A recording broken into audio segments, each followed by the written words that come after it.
सभी आत्माओं का स्वागत है। ठीक है, भगवद गीता के प्रवचन में कुछ भक्त लोग नए भी दिख रहे हैं, तो आपका भी स्वागत है। हम लोग भगवद गीता के दूसरे अध्याय के 16वें श्लोक को देख रहे हैं। भगवद गीता से एक बहुत सुंदर शिक्षा प्राप्त होती है, व्यक्ति शोक करना बंद कर देगा। नहीं तो आप देखेंगे कंडीशन सोल की एक स्पेशल कंडीशनिंग है कि शोक करता रहता है, शोक करता रहता है। तो अर्जुन के शोक को सुखाने वाला श्लोक है, शोक को सुखाने वाला श्लोक भगवद गीता का यहाँ पे है। और यहाँ पे भगवान शरीर और आत्मा के भेद को समझा रहे हैं। क्या समझा रहे हैं? शरीर और आत्मा के भेद। और हम समझने का प्रयास करेंगे कि ये समझना क्यों जरूरी है। जब तक व्यक्ति ये नहीं समझता है तब तक वह आध्यात्मिकता में प्रवेश नहीं कर सकता। अगर हम कह रहे हैं कि हम हिंदू हैं, मुसलमान हैं, और फिर हम कहें आध्यात्मिक है, तो ये बात समझ में नहीं आती है। हिंदू होकर के आप आध्यात्मिक नहीं हो सकते, मुस्लिम होकर के आप आध्यात्मिक नहीं हो सकते। ये क्या मतलब हुआ? मतलब ये कि अगर ये मानता है कि मैं हिंदू हूँ और मुस्लिम हूँ, तो ABCD ही नहीं पता है आध्यात्मिकता की। ठीक है, चलिए शुरू करते हैं। बहुत अच्छा श्लोक है, मेरे पीछे बोलिए। नासतो विद्यते भावो, नासतो विद्यते भावो, न भावो विद्यते सतः, न भावो विद्यते सतः। उभयोरपि दृष्टोऽन्तः, उभयोरपि दृष्टोऽन्तः, त्वन्योस्तत्त्वदर्शिभिः। त्वन्योस्तत्त्वदर्शिभिः। नासतो विद्यते भावो, न भावो विद्यते सतः, नासतो विद्यते भावो, न भावो विद्यते सतः। उभयोरपि दृष्टोऽन्तस्त्वन्योस्तत्त्वदर्शिभिः। उभयोरपि दृष्टोऽन्तस्त्वन्योस्तत्त्वदर्शिभिः। नासतो विद्यते भावो, न भावो विद्यते सतः, नासतो विद्यते भावो, न भावो विद्यते सतः। उभयोरपि दृष्टोऽन्तस्त्वन्योस्तत्त्वदर्शिभिः। उभयोरपि दृष्टोऽन्तस्त्वन्योस्तत्त्वदर्शिभिः। माइक पास में रखे, थोड़ा बोलिए। नासतो विद्यते भावो, न भावो विद्यते सतः, नासतो विद्यते भावो, न भावो विद्यते सतः। उभयोरपि दृष्टोऽन्तस्त्वन्योस्तत्त्वदर्शिभिः। उभयोरपि दृष्टोऽन्तस्त्वन्योस्तत्त्वदर्शिभिः। नासतो विद्यते भावो, न भावो विद्यते सतः।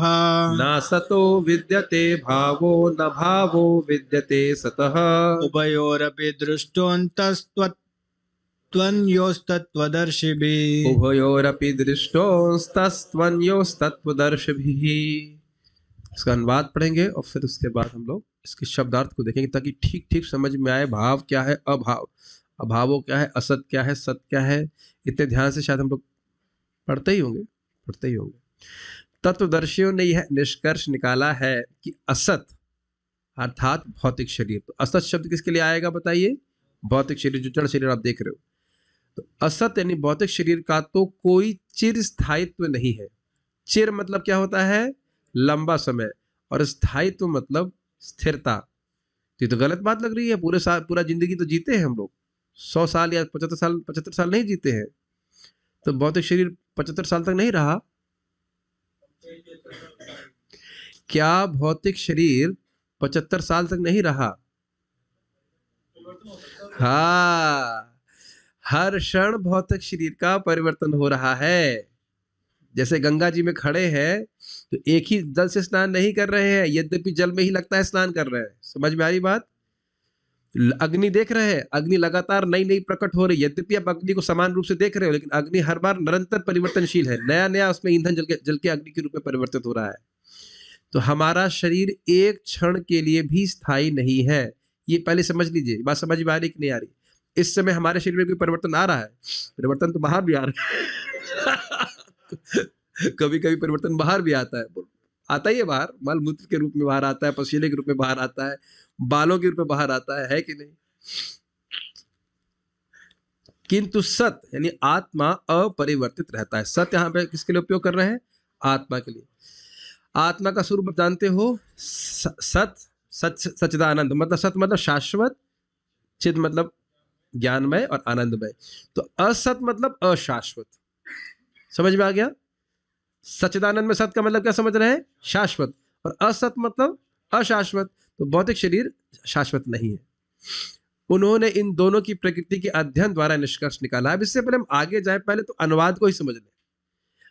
तत्वदर्शियों ने निकाला है, बेवकूफदर्शियों ने निकाला, मतलब जो भौतिक जगत के एनालिसिस में लगे हैं। अब जितने भी पीएचडी हैं, क्या उनमें से एक भी व्यक्ति तत्वदर्शी है? एक ही भी नहीं है। कहेंगे और इतनी बड़ी बात बोल रहे हो, फिर पीएचडी किए हुए हैं और एक भी व्यक्ति तत्वदर्शी नहीं है। क्योंकि एक भी व्यक्ति तत्वदर्शी मतलब तत्व को ठीक से समझने वाला, तत्व मतलब सत्य को समझने वाला। तो केवल भौतिक वस्तुओं का एनालिसिस कर रहे हैं, भौतिक एनर्जी का एनालिसिस कर रहे हैं, तो आत्मा का तो एनालिसिस किया ही नहीं उन्होंने। आत्मा तक को ज्ञान प्राप्त हुआ ही नहीं, तो क्या वाकई वो तत्वदर्शी है? एटलीस्ट भगवत गीता के अनुसार वो नहीं है, और है भी नहीं। जो व्यक्ति सबको जान रहा है लेकिन अपने को नहीं जान रहा, वो क्या जान रहा है बताइए? और क्या वह जगत के जो भौतिक तत्व हैं उनको भी सच्चे स्वरूप में समझ रहे हैं? ये भी एक प्रश्न खड़ा हो जाएगा। मेरी बात समझ में आ रही है? केमिस्ट्री पढ़े आप लोग? लग रहा है नंबर नहीं आया ठीक से। पीरियोडिक टेबल पढ़े कि नहीं? और आपने भी सुना होगा कि उसमें हर बार नया नया एलिमेंट्स आते रहते हैं। और भगवान ने गीता में पीरियोडिक टेबल पढ़ा है कि नहीं? भूमिरापो नलो वायु खम मनो बुद्धिरे वचा अहंकारमिति यम्मे भिन्ना प्रकृतिश्रुता। 8 के बाद नवा कोई एलिमेंट नहीं। ये भगवान का पीरियोडिक टेबल है ना? कितना इंटरेस्टिंग। आपको याद है हमारे जमाने में 108 हुआ करते थे, आपके पता नहीं कितने होते थे? 108 थे, 111। तो अब देख रहे हैं कि वो एक्चुअली कुछ नहीं है, उन्हीं तत्वों का वही मिश्रण होकर के आगे आगे बन रहा है, लेकिन उसको अलग अलग एनालिसिस कर रहे हैं। तो वस्तुतः वह भौतिक चीज का भी एनालिसिस ठीक से नहीं कर पा रहे, और उस पर भी अपने को शरीर मान रहे। तो तत्वदर्शी अगर कोई व्यक्ति है, तत्वदर्शी मतलब तत्व को देखने वाला, देखने में समर्थ, तत्व को देखने में समर्थ। इस पे ही विचार कर लीजिए, तत्व को देखने में समर्थ। कुछ बुद्धि में गूंज रही आवाज इस प्रकार की, तत्व को देखने में समर्थ। देख तो हम बहुत कुछ रहे हैं, लेकिन क्या उसको सत्यता में देख रहे हैं? और न देखने के कारण रोते रहते हैं कि नहीं, मम्मी की डेथ हो गई, मेरा बाप मर गया। जिसको बाप बोल रहे थे वो तो सामने लेटा है कि नहीं? तो देख रहे हैं तत्व? नहीं देख रहे। अच्छा, अब इसके ये बात समझ पा रहे हैं? आत्मा और शरीर के भेद को देखने वाले को तत्वदर्शी कहा जाता है। इसका अर्थ यह नहीं है कि वह सीधे आत्मा को ही देख पाएगा। यद्यपि आप आत्मा को सीधे सीधे ना भी देख पा रहे हो, लेकिन तत्वदर्शी व्यक्ति होगा, वह ज्ञान की दृष्टि से आत्मा को जरूर देख लेता है। पर इतना तो आपको समझ में आ रहा है कि मैं जिंदा हूं, और इतना आपको भी समझ में आ रहा है कि आप भी जिंदा है, और इतना यह भी समझ में आ रहा है कि माइक और स्पीकर जिंदा नहीं है। कुछ अंतर समझ में आ रहा है कि हम चेतन हैं। चेतन और जड़ का दृष्टि जिसके पास है वो ज्ञान दृष्टि है कि नहीं? अब ये बताइए कि जब हम लोग भक्ति में नहीं थे, कुछ भी दृष्टि थी इस प्रकार की? नहीं थी। तो ये समझ में आया तत्वदर्शी का मतलब क्या है? तत्व मतलब सत्य को देखने वाला। भाई मैं आत्मा हूं, मैं शरीर में हूं, कम से कम इतना तो समझे। Make sense? अब दूसरी चीज देखिए, ये आप लोग देखने में समर्थ है कि हमारा शरीर परिवर्तित हो रहा है। इसमें कोई कठिनाई? भाई सीधी सीधी बात है। एक छोटा सा प्रश्न करता हूं, एक ही व्यक्ति को उत्तर पता होगा, बाकी नहीं, और जिसको उत्तर पता है उसको वो बताएगा नहीं। मैं 2 साल की उम्र में कैसा लगता था? छोटा तो लगता है, तो स्वाभाविक सी बात है, वो तो ना गैंडा थोड़ा लगूंगा। देखने की बात है, सोचने की बात है। लेकिन 2 साल की उम्र में मैं कैसा लगता था, मेरी माँ के अलावा कोई नहीं जानेगा, है कि नहीं? अब आप ये बताइए कि वह शरीर चला गया कि नहीं? और मेरी माँ 2 साल में कैसे दिखती थी, कौन कैसे जानेंगे? मैं जानता हूँ, मैंने फोटो देखा है। तो आप देख सकते हैं कि फोटो ना देखे तो आप नहीं जान सकते ना। अच्छा, गांधी जी बचपन में कैसे लगते थे? तो हम खाली बात ये कर रहे थे कि देखिए, इस हॉल में ही बैठे जो लोग हैं, अगर अपना फोटो ना देखे तो भी आप कल्पना भी नहीं कर सकते कि 2 साल की उम्र में आपका शरीर कैसा लगता था। मैं अलग कर रहा हूँ शरीर से आपको। आपका शरीर कैसा लगता था वो नहीं आपको याद रहेगा, याद नहीं, कल्पना भी नहीं कर सकते। तो शरीर चला गया कि नहीं?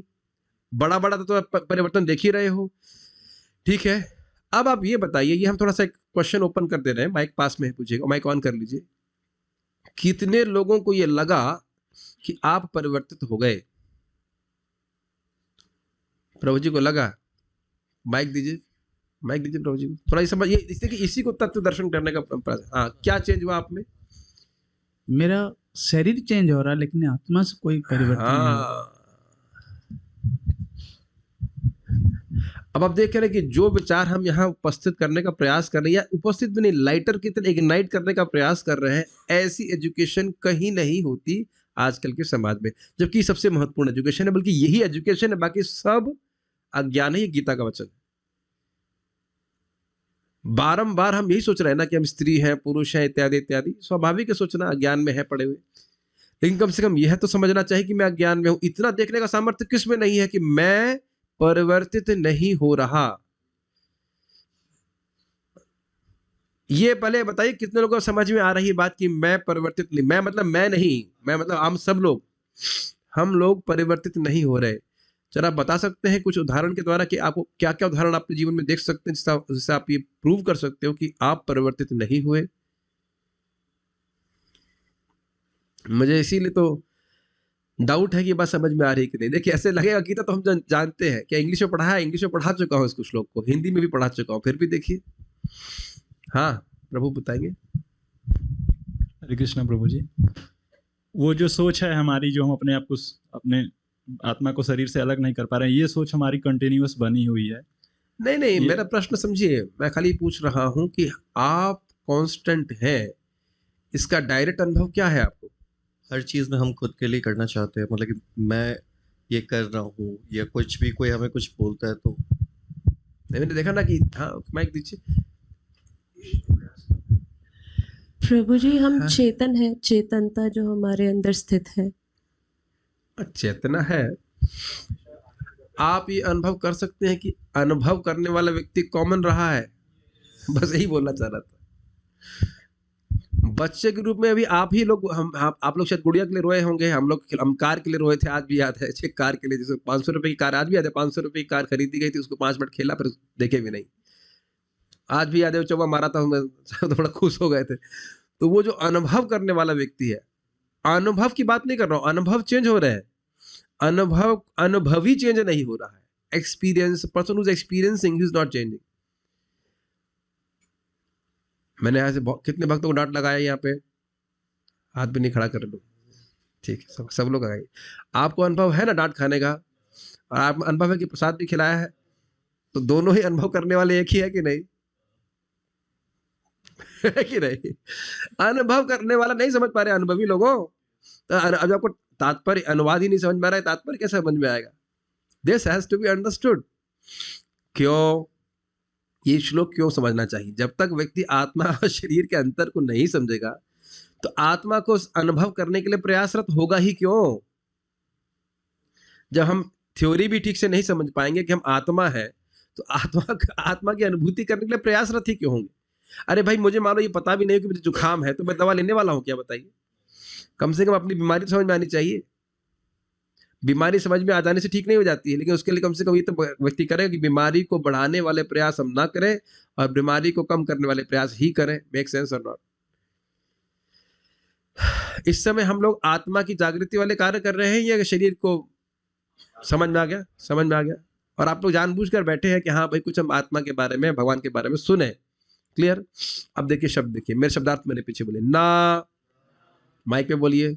नहीं, असतः, असत का, असत का, विद्यते, विद्यते, है, भावः, भावः, चिर स्थायित्व, चिरस्थायित्व। अब इसका अर्थ क्या होगा? ना असतः विद्यते भावः, जो असत है यानी कि जो भौतिक शरीर है, उसका चिर स्थायित्व नहीं है, अर्थात वह शाश्वत नहीं है, अर्थात वह नित्य परिवर्तनशील है। एक और बात ध्यान से सुनिए, जो वस्तु अपरिवर्तनशील है वह, जो व्यक्ति नित्य, जो वस्तु शाश्वत है उसमें परिवर्तन कभी नहीं होता,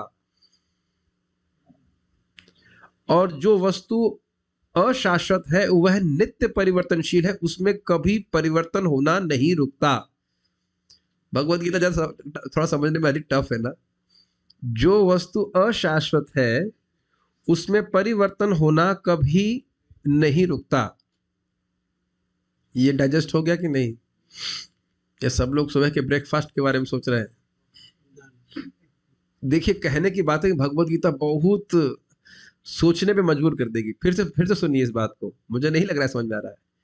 जो वस्तु शाश्वत है उसमें परिवर्तन नहीं होता, ये आ गया पकड़ में। जैसे आप स्वयं देख लो अपने आप को, कोई परिवर्तन नहीं है।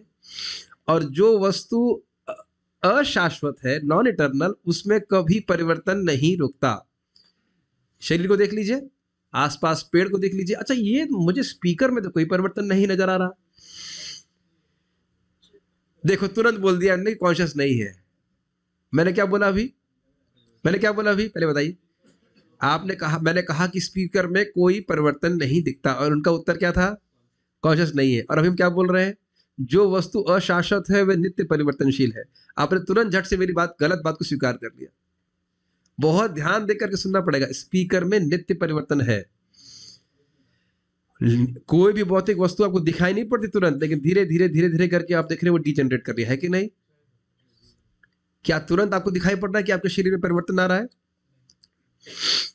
लेकिन आप देखते हैं कि कुछ दिन के बाद, यार एकदम प्रैक्टिकली 2-4 दिन के बाद हम लोग की दाढ़ी निकलना शुरू हो जाती है, बाल बड़े हो जाते हैं कि नहीं? वैसे तो परिवर्तन और भी है जिनका वर्णन हम यहाँ नहीं करना चाहते, वो तो आप जानते हैं। भूख लगने लगती है, ये परिवर्तन तो आप देख ही रहे हैं। भौतिक वस्तुओं में नित्य परिवर्तन होता है क्योंकि वह अशाश्वत है। आज तो लग रहा है लोग कहीं पर गलत फंस गए, संडे खराब हो गई हमारी। नहीं समझ में आ रहा है। सेकंड सैटरडे है क्या? सैटरडे, ठीक है। ऐसे आप लोग शॉक लग रहा है, जैसे लग रहा है कुछ समझ में नहीं आ रहा है। भौतिक वस्तुओं में नित्य परिवर्तन हो रहा है कि नहीं? समझ में आ रहा है कि नहीं? यही तो बात बोली जा रही है भाई। केवल आपका शरीर ही परिवर्तित हो रहा है, आसपास की वस्तुएं नहीं परिवर्तित हो रही है। ये बल्बों में कुछ परिवर्तन नहीं आ रहा है। As a matter of fact मैं बोल रहा हूं हरे कृष्णा, तो इसमें कुछ परिवर्तन आया और स्पीकर में कुछ परिवर्तन आया, तभी तो आवाज आई आपके पास। ये भी सोचने वाली बात है। अगर कुछ ट्रांसफॉर्मेशन नहीं आता तो आवाज ही कैसी होती? काफी थॉटफुल क्वेश्चन है, इस लोग बहुत इंटरेस्टिंग है। अच्छा चलिए आगे देखिए। ये समझ में आ गया, जो वस्तु असत है। असत मतलब भौतिक, भौतिक मतलब असत, असत मतलब भौतिक, और भौतिक मतलब, और इसका मतलब परिवर्तनशील। भावः मतलब चिर स्थायित्व मतलब शाश्वत। न भावः मतलब उसमें चिर स्थायित्व नहीं है। चिर स्थायित्व का अर्थ यह नहीं लेना होगा कि, न चिर स्थायित्व का मतलब यह नहीं लेना होगा कि थोड़ा समय है, ना है ही नहीं उसमें। बहुत समय तक स्थायित्व नहीं है तो उसका अर्थ यह मत लीजिएगा कि वो थोड़े समय के लिए रुकती होगी ना, उसमें नित्य परिवर्तन हो रहा है। ठीक, इजी श्लोक है ना? ठीक, आगे पढ़े। अभावः परिवर्तनशील गुण, परिवर्तनशील गुण विद्यते है सतः शाश्वत का। अब क्या होगा? न अभावो विद्यते सतः। भाव का मतलब चिरस्थायित्व, अभाव का मतलब परिवर्तनशीलता। तो कह रहे हैं कि जो सत है, जो शाश्वत है, उसमें परिवर्तनशीलता कभी नहीं होती है। थकान तो नहीं हो रही है? भाव मतलब चिरस्थायित्व, अभाव मतलब परिवर्तनशीलता। तो न अभाव का मतलब क्या हुआ? परिवर्तनशीलता का अभाव। हाँ, परिवर्तनशीलता का अभाव। न भावः विद्यते सतः, का अभाव होता है।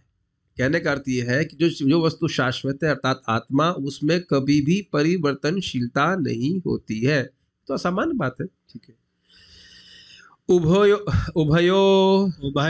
दोनों का अपि ही दृष्टः देखा गया अंतः निष्कर्ष तो निसंदेह अनयोः इनका होना चाहिए। इनका तत्व सत्य के दर्शी भविष्य दृष्टा द्वारा लिखा गया है, लेकिन देखने वाले, हाँ, दृष्टाओं के द्वारा। ठीक है। अभी देखिए इसका अर्थ, उभयोर अपि दृष्टोन्तः। देखिए दृष्टांत सुना आपने? दृष्टांत, ठीक है। तो यहां पे आप देखिए अंत का मतलब लिखा इन दोनों को देख करके। उभयोर मतलब दोनों, उन दोनों को, दोनों का मतलब सत को और असत को। असत मतलब भौतिक, असत मतलब आत्मा, चेतना।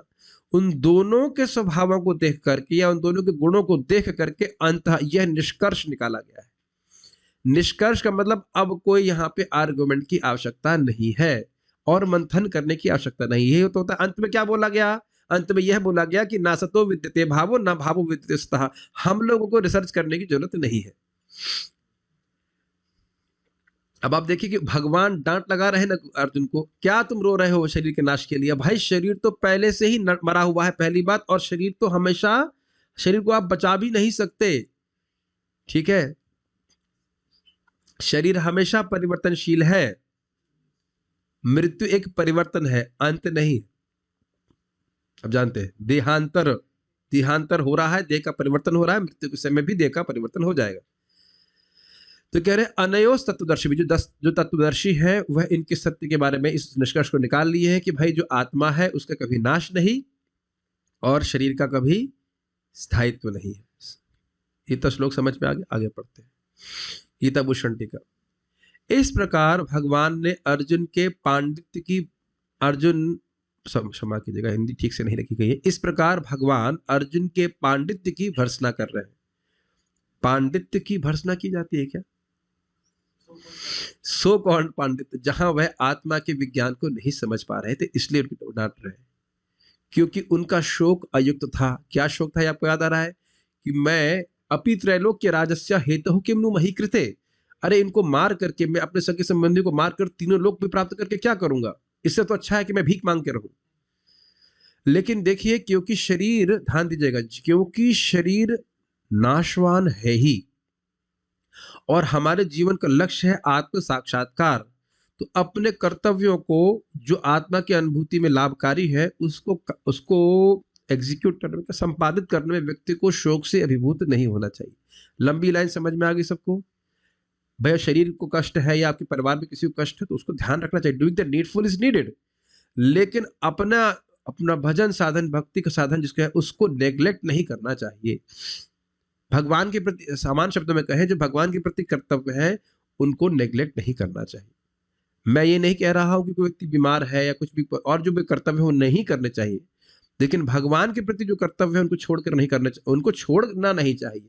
देख लीजिए ना, शोक के कारण भगवान चाहते थे युद्ध हो और अर्जुन शोक के कारण युद्ध नहीं कर पा रहे थे और वहां कह रहे थे कि हमारे लिए तो अच्छा ही रहेगा कि हम बस अब छोड़ दे सब कुछ और हमारा इन गुरुजनों से युद्ध करके हम क्या करेंगे, इत्यादि इत्यादि। तो भगवान ने इसकी सराहना नहीं करी। तुम आत्मा के विज्ञान को नहीं समझ रहे हो। इससे पहले हम आगे जाए, जरा विचार कीजिए, गंगा जी में सब लोग नहाए होंगे, पानी के बह जाने पे आप क्या शोक करते हैं? अब समझ में आ गया? Beautiful statement by devotees. आप खड़े हैं और हर क्षण पानी में ही खड़े हैं, लेकिन क्या वही पानी में स्नान कर रहे हैं एक क्षण के बाद? क्या शोक करते हैं? इसी जीवन में आपने देखा कि आपका बचपन का शरीर चला गया कि नहीं? कोई रो रहा है इसकी वजह से? कभी कोई रोया है कि अरे हमारा बचपन का शरीर कहाँ गया? है कि नहीं? ये प्रभुपाद जी अपने लेक्चर में बोलते हैं। कोई रोता है? बताइए कि जवानी आ गई तो हम बचपन का शरीर कहाँ चला गया। हो सकता है बुढ़ापे में थोड़ा रोते हो लोग कि भाई हमारी जवानी कहाँ चलेगी, लेकिन अगर ऐसा है तो क्या बुढ़ापे का शरीर त्यागना चाहता है व्यक्ति? ये भी प्रमाण है, बुढ़ापे का शरीर भी त्यागना नहीं चाहता है। इसमें मुझे याद आ रहा है बात की, एक बुढ़िया थी, वो कहती हम तो मरना चाहते हैं, मरना चाहते हैं। महाराज को बोली तो महाराज कहे ठीक है, ये दुख का करंट का तार पकड़ लो, मर जाओ। ऐसे तो ना मरूंगी। हर क्षण हम जिस शरीर में रहते हैं उसमें आसक्त रहते हैं अज्ञान के कारण, उसी को अपना मान रहे हैं, शरीर कितना भी कष्ट दे। तो उनका शोक अयुक्त था। अयुक्त क्यों था? क्योंकि शरीर आत्मा के परिवर्तन को नहीं समझ पा। जब शरीर नष्ट हो ही रहा है उसमें रोने की क्या बात है? और कई बार लोग भक्त भी से प्रश्न करते हैं, अरे उस वक्त भक्त का शरीर छूट गया। अरे शरीर तो हमेशा छूट रहा है, आज नहीं छूट रहा है क्या? सुबह से अब तक शाम तक नहीं छूटा है क्या? चाहे भक्त बनो या ना बनो, शरीर तो आपका छूटेगा ही। यहाँ बोल रहे हैं अर्जुन को कि तुम भक्त बन जाओगे, शरीर नहीं छूटेगा। शरीर तो छूट ही रहा है, तत्वदर्शी बनने का प्रयास करना पड़ेगा। जब तक इस शरीर में है, हम अपनी आध्यात्मिक प्रगति को कितना आगे बढ़ा ले, ये व्यक्ति को विचार होना चाहिए। और क्या अर्जुन अगर भगवान श्री कृष्ण की आज्ञा के अनुसार युद्ध करते तो उनकी आध्यात्मिक प्रगति होती? नहीं होती, बिल्कुल होती। Make sense? और अगर नहीं करते तो होती? बिल्कुल नहीं होती। अपना कर्तव्य करने से व्यक्ति को प्रगति होती है कि नहीं, हम आगे सुनते चलेंगे कि सन्यासी को जो गति प्राप्त होती है वह क्षत्रिय को युद्ध में करने से प्राप्त होती है। ये हम पहले भी दूसरे अध्याय में पढ़ा चुके हैं कभी, तो इसलिए उनका शोक अयुक्त था। अब यहाँ स्थापित किया जाएगा कि भगवान की सेवा के द्वारा ही शोक का विनाश हो सकता है, और यह उपासना जीव अर्थात उपासक और भगवान अर्थात उपास्य के भेद को समझने से ही होती है। ये थोड़ा समझने का प्रयास कीजिए। देखिए, शोक क्यों हो रहा है, क्यों हो रहा है शोक, बताइए। या ऐसा अगर उसको फैला दिया जाए बात को, शोक, मोह और भय यह क्यों होता है, जरा बताइए। अपनी पहचान शरीर से करते हैं, हम मन से करते हैं। और यह क्यों हो रहा है कि हम अपनी पहचान शरीर से करते हैं, क्योंकि अपने स्वरूप को भूले। और यह क्यों हुआ कि हम स्वरूप को भूल गए, अविद्या के कारण। और अविद्या शक्ति किसकी है, भगवान की। तो जब तक भगवान के शरणागत नहीं होता, ये अविद्या का प्रभाव जाने वाला नहीं है। ऐसा समझ लीजिए, मान लीजिए मेरे को जुकाम है और मैं पेट दर्द की मेडिसिन लेता रहूं डजंट मेक सेंस, है कि नहीं। ये हुआ अभी, मैं को थोड़ा जुकाम हुआ था तो मैं बहुत सारी मेडिसिन ट्राई किया, फिर बाद में अरे वो मेडिसिन लो ना जो जुकाम की एग्जैक्ट मेडिसिन है, एग्जैक्ट ले रहे तो लाभ महसूस कर रहे हैं। बहुत सिंपल एनालॉजी है। जब तक व्यक्ति अपनी बीमारी को ठीक से समझेगा नहीं, शोक का मूल कारण क्या है, व्यक्ति अपनी पहचान शरीर से कर रहा है। और आप देखिए हमारा शरीर और हम में कितना अंतर है, बिल्कुल अलग, बिल्कुल अलग। हम लोग शाश्वत हैं और शरीर जो है वो अशाश्वत है, तो रोएंगे ही ना। आप एक चलिए शोक पे थोड़ा विचार कीजिए, बहुत सुंदर श्लोक है। शोक होता है भूतकाल की चीजों को सोच करके, प्राय मतलब जो मान लीजिए किसी के पिता थे वो मर गए, वो मेरे कितने प्यारे पिता थे, मुझे चॉकलेट देते थे, नॉस्टैल्जिया समझ जाओ। किसी की पत्नी मर गई, अरे कितना गाली देती थी कितना अच्छा रोटी खिलाती थी, ये वो प्लान करना, जो भी सोचता है ना।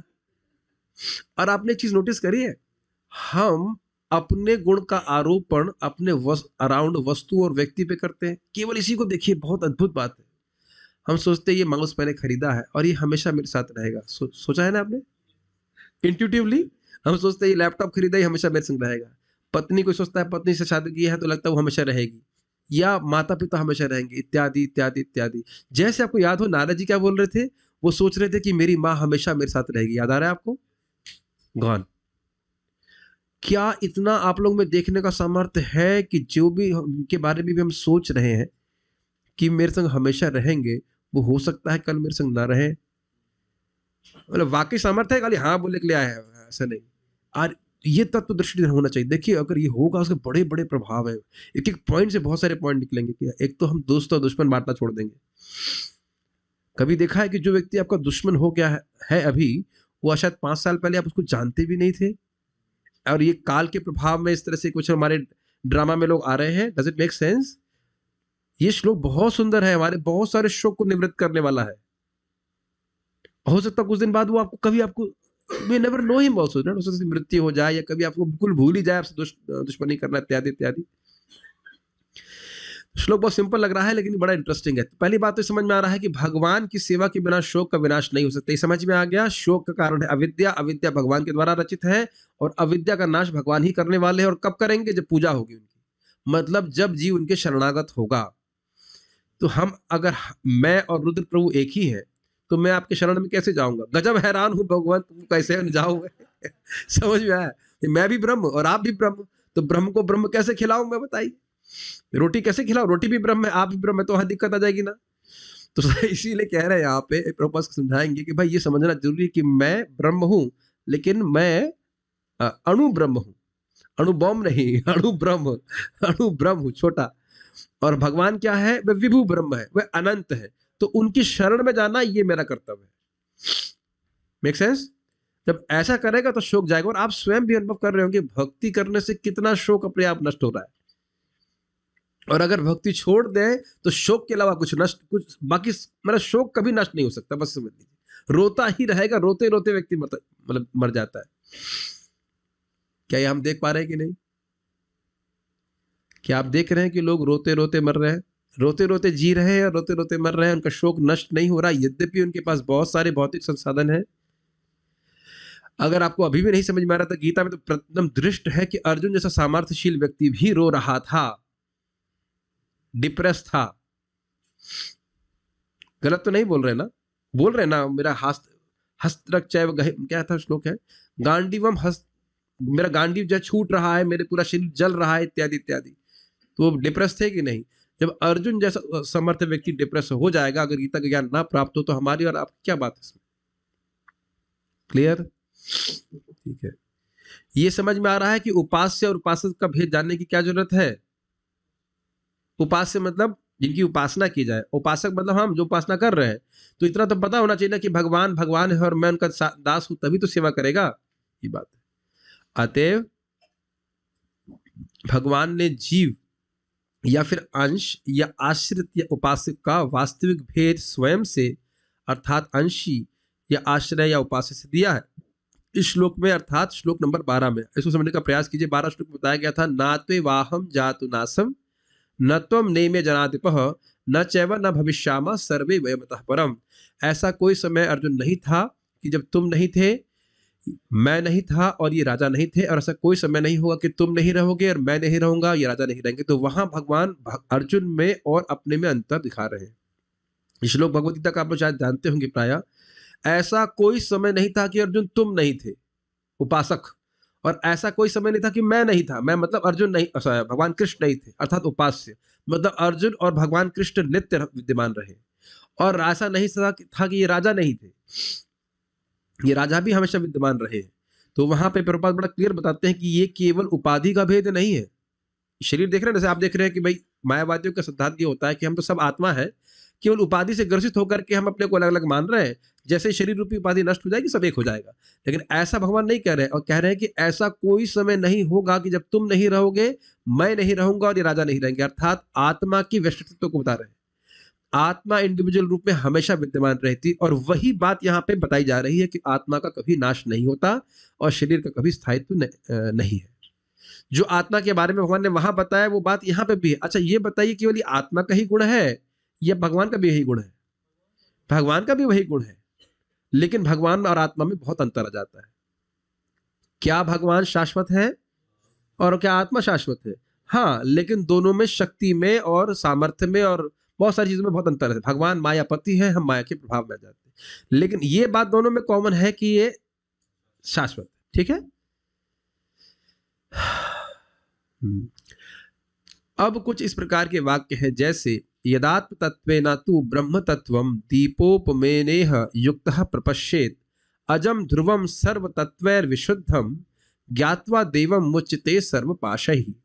जब एक योगी भगवान को अजन्मा, निर्विकार और शुद्ध स्वामी के रूप में जानता है, जो सभी अलंकारों से युक्त है, और इस प्रकार परब्रह्म का अनुभव करता है, आत्मानुभव के द्वारा, जो कि एक दीपक के समान है, ऐसा व्यक्ति सब प्रकार के बंधनों से मुक्त हो जाता है। श्वेताश्वतर उपनिषद। अब ये श्लोक क्यों बोला गया है देखिए।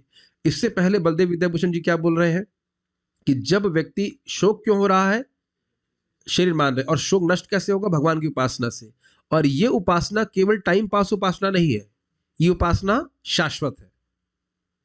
तो यहां बड़ा स्पष्ट बोल रहा है, यदात्म तत्वेन तु ब्रह्म तत्वम दीपोपमनेह युक्तः प्रपश्यते। जब व्यक्ति आत्म तत्व के ज्ञान से समझता है, ब्रह्म तत्व को समझता है, कैसे समझेगा? जैसे दीपक, कहीं दीपक जला दिया जाए तो अंधकार नष्ट होता है कि नहीं? और अविद्या को हमेशा अंधकार से तुलना की जाती है कि नहीं? अगर इस रूम में हम बैठे हैं और मैं बैठा हूं और मेरे मित्र बैठे हैं, जो मित्र बड़े शक्तिशाली हैं, लेकिन अंधकार है, तो मैं क्या मित्र को देख पाऊंगा? क्या मैं स्वयं को देख पाऊंगा? लेकिन अगर उस मित्र ने लाइट जला दी तो मैं उनको देख पाऊंगा, मैं अपने को देख पाऊंगा। स्पष्ट है। तो कह रहे हैं कि जब कोई व्यक्ति भगवान को जानता है किस रूप में? अजम। अजम मतलब जो अजन्मा है। इसकी व्याख्या हम बहुत बार कर चुके हैं। भगवान प्रकृति के गुणों के द्वारा अधीन होकर के जन्म नहीं लेते। ध्रुवम मतलब अपरिवर्तनशील है। सर्व तत्वैर विशुद्धम, सर्व तत्वैर को क्या बोल रहे हैं? हाँ, सर्व तत्वैर का अर्थ नहीं समझ रहा, लेकिन विशुद्धम मतलब शुद्ध है, उनमें प्रकृति के कोई गुण नहीं है। और देवम मतलब बड़े सुंदर है। तो इस प्रकार से अगर भगवान को व्यक्ति जानता है तो कहते हैं मुच्यते सर्व पाशै। हम लोग कौन से पाश से बंधे हुए हैं? प्रकृति के गुणों के पाश से बंधे हुए हैं। तो जब व्यक्ति भगवान के गुणों को समझता है तो वह प्रकृति के गुणों से मुक्त हो जाता है। आशय समझ गए श्लोक का? आशय यह है कि व्यक्ति समझे भगवान श्रेष्ठ है, भगवान श्रद्धा रहे भगवान के प्रति, भगवान कृष्ण की उपासना करेगा तो भगवान की कृपा से वह पाश से मुक्त हो जाएगा।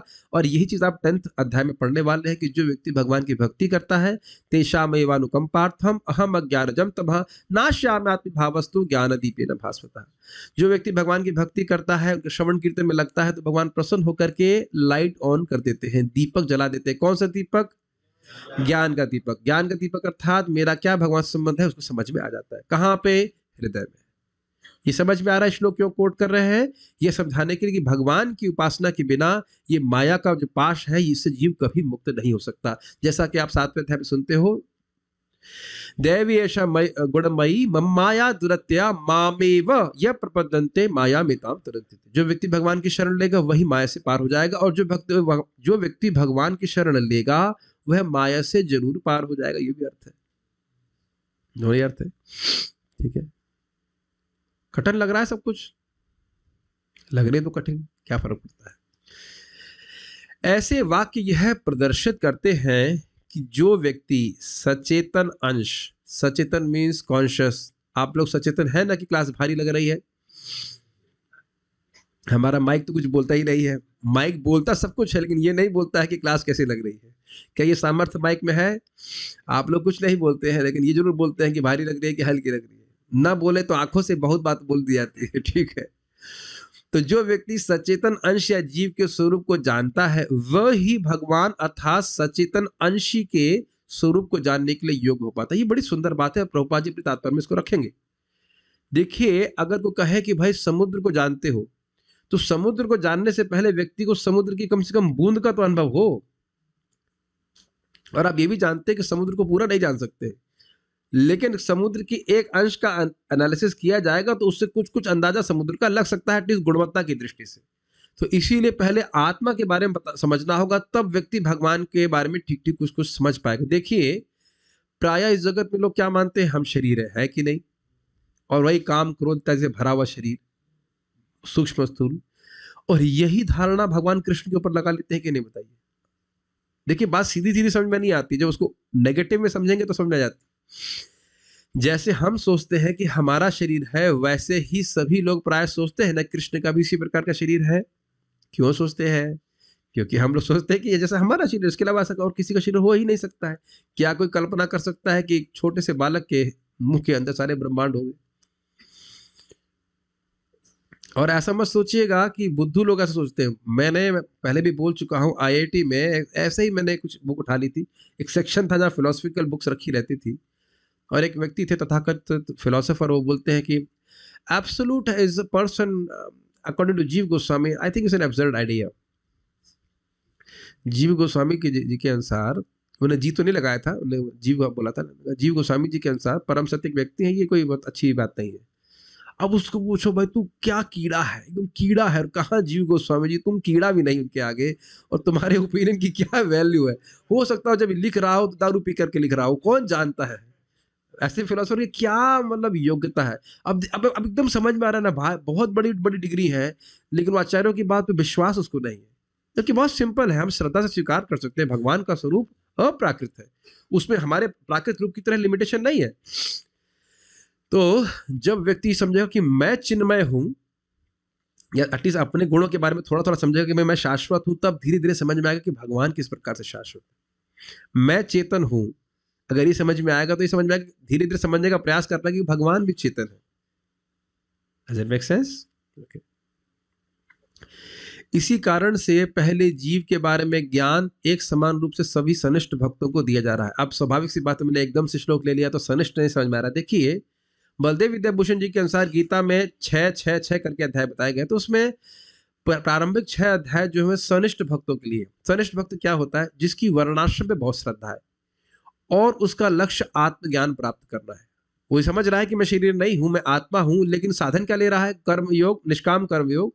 उसके बाद वह ज्ञान योग लेगा, उसके बाद फिर वह भक्ति योग करेगा या अष्टांग योग करेगा, फिर ज्ञान, फिर वह भक्ति योग करेगा। तो इस प्रकार से अष्टांग योग करेगा, उसके द्वारा वह आत्म का ज्ञान प्राप्त करेगा, फिर परमात्मा ज्ञान प्राप्त करने के लिए भक्ति योग करेगा। ये क्रमिक विकास है उसका। तो उन लोगों में ये इच्छा जागृत करने के लिए कि भाई तुम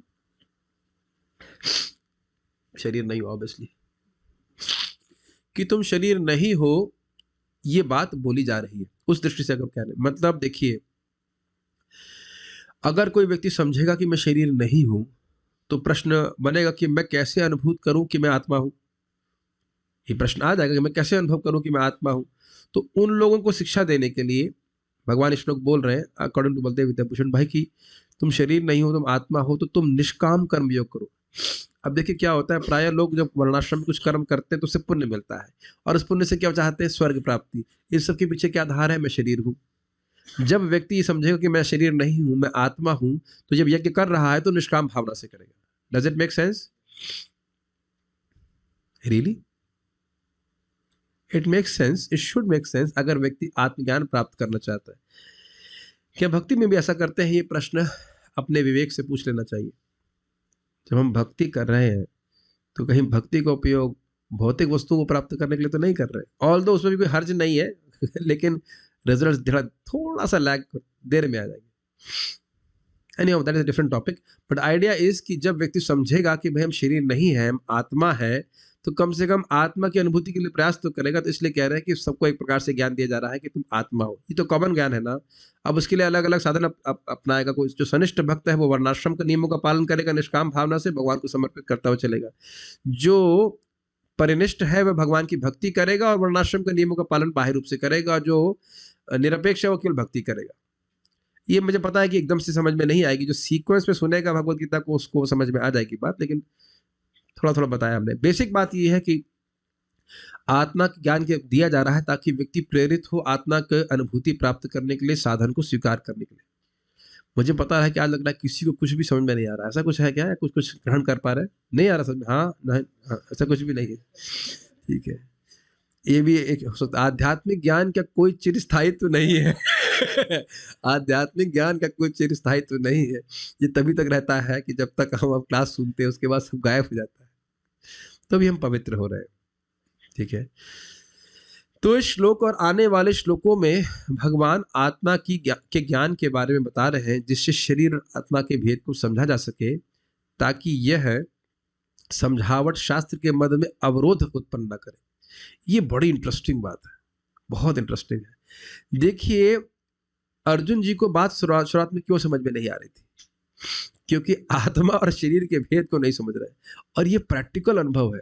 अगर आप किसी को कुछ बात बता रहे हैं और वो इसी बात में ग्राउंडेड है कि वो शरीर है, आप समझा नहीं पाएंगे कोई बात उसको। अगर वो यही मान रहा है कि वो हिंदू है या मुसलमान है या वो क्रिश्चियन है इत्यादि इत्यादि, तो आप कृष्ण भावना का, सनातन धर्म का ज्ञान नहीं दे सकते। आप देखिए, इसीलिए प्रीचिंग में सबसे पहले क्या बताते हैं, इंसान जानवर का अंतर, कम से कम इंसान के लेवल पे लाओ। फिर समझाते हैं कि भाई कष्ट है, फिर समझाते हैं कि आत्मा क्या है। जब आत्मा के ही तत्व को नहीं समझ रहा है थ्योरी में भी, तो वो भगवान को कभी नहीं समझ सकता है। तो शास्त्र की हर बात को वह भौतिक दृष्टि से देखेगा। क्या ये बात आपको समझ में आ रही? अरे आपके तो कृष्ण ऐसे है, अरे तेरे भी वही कृष्ण है। एक बार प्रभुपाद से कोई पूछा, so you believe that Krishna is like, so Krishna is your god? Prabhupada बोले, Krishna is your god also. ऐसा नहीं कि गॉड अलग अलग, समझ रहे हैं बात को? लोग सोच रहे हैं गॉड अपने हमने बना लिए, हमारे गॉड अलग, हमारे गॉड अलग। जैसे तुम्हारे अमेरिका में कौन सा सूर्य निकला है? अमेरिका में वही सूर्य है जो भारत में सूर्य है ना। वहां तो हम भेदभाव नहीं करते। अच्छा, तुम अपने सूर्य को मानो, हमें अपने सन को मानेंगे, ये तो कोई मतलब नहीं है ना। और इसके लिए कभी आज तक कभी झगड़ा भी नहीं हुआ है। हमारा सूर्य तुम्हारा सन, चलो लड़ाई करता है आपस में। Doesn't make sense.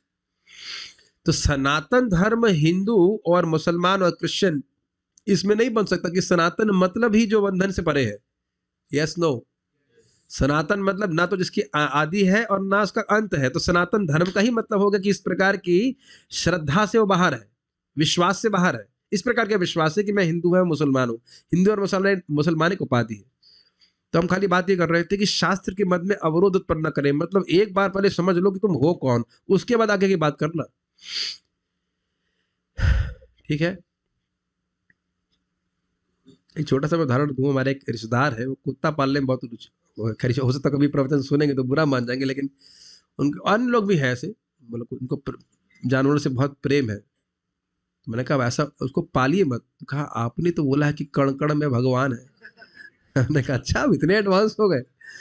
हमने कहा आप भगवान देख रहे हैं कि कुत्ता देख रहे हैं? भाई तो देखिए आप तो ये कह रहे हो ना कि कुत्ते से प्रेम कर रहे हैं, ये तो नहीं कह रहे कि हम भगवान से प्रेम कर रहे हैं। पहली बात तो ये। दूसरा, ये नहीं समझ रहा है कि कुत्ते का स्मरण कर रहे हैं, प्रेम कर रहे हैं, तो फिर आगे जाके कुत्ता बनने की संभावना, ये लोगों को दिखता नहीं है।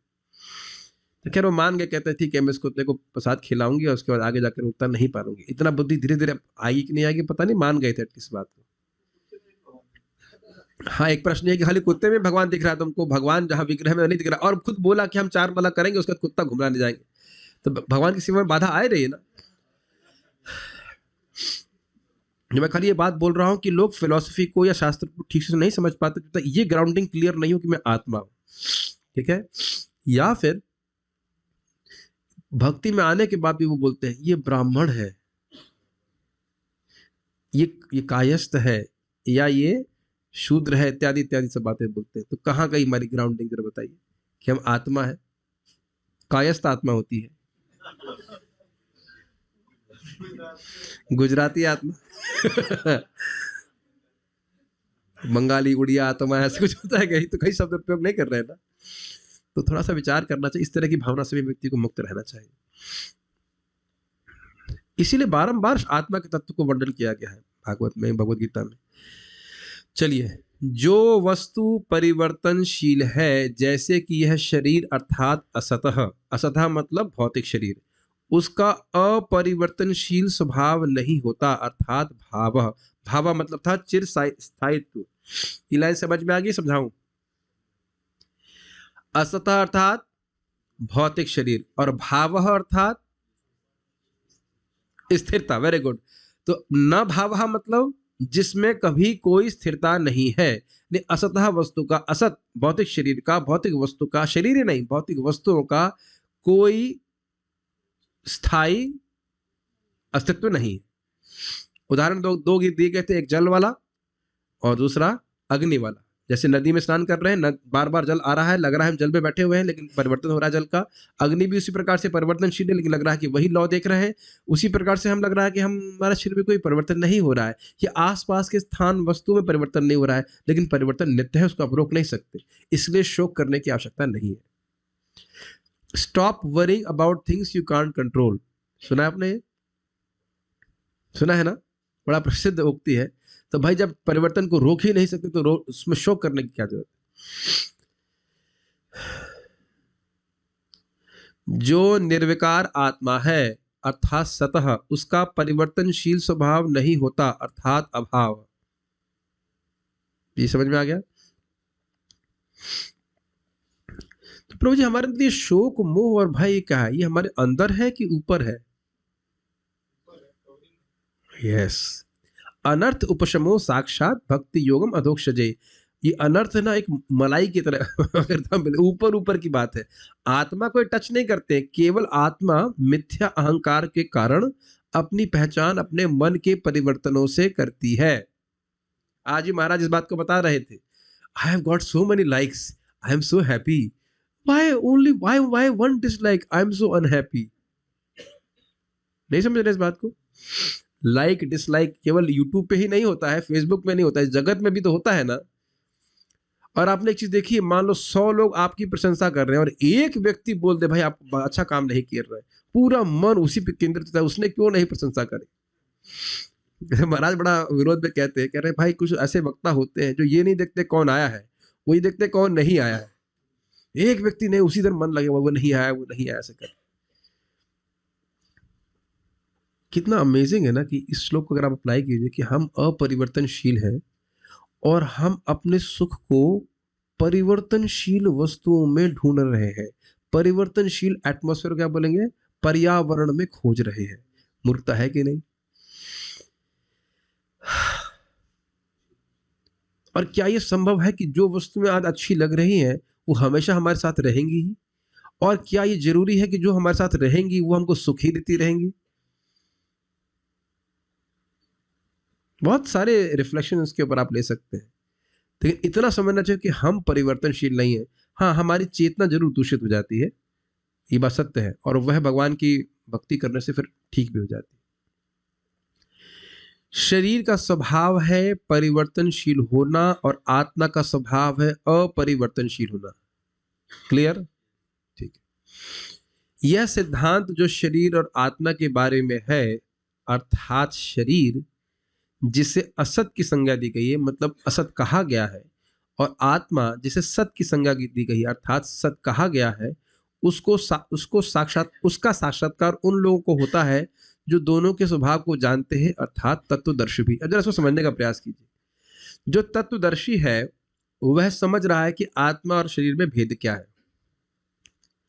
तो स्वाभाविक सी बात है कि वह ऐसे ही कार्यों को करेगा जिससे आत्मा की अनुभूति हो। भगवत गीता पढ़ने से, सुनने से आत्मा की अनुभूति है कि नहीं, होती है कि नहीं? अवेयरनेस बढ़ती, शुद्ध होता है, हम होते हैं।